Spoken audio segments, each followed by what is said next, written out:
lãng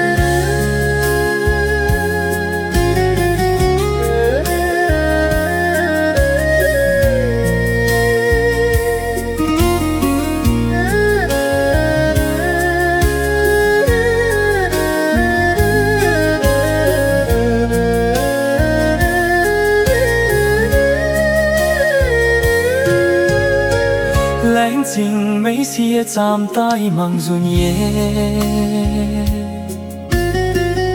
chẳng đang mây mình sao nín vui lờ say phun nhẹ mang chia lòng mây nhẹ miên phăng ôi buột mây chát ta nhau chín nhiều tổ mây phun nhẹ chạm chiến mây run liu nắng xua trên mây tái buông rụng nhẹ mây á mây đại xiếp nắng mùa giang hai tàu ya gong tàu mây lòng gô ye hai liu nhu mùn cùng giao mang phao lúng ya mây buột bùa nhẹ em yun mây tu chỉ nhớ là con deng nhẹ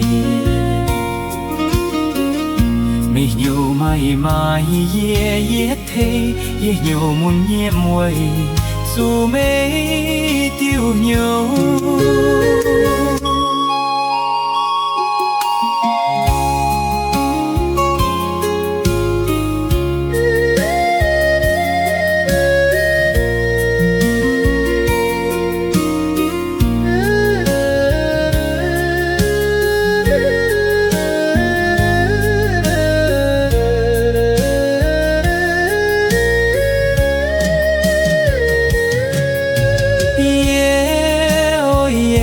buông rung mây xie chan đáng mây quang tu thiên nhẹ nàng yu ôi gông bùa mây mi ngã nê ôi mây tiếng ye sốt cái uông mùi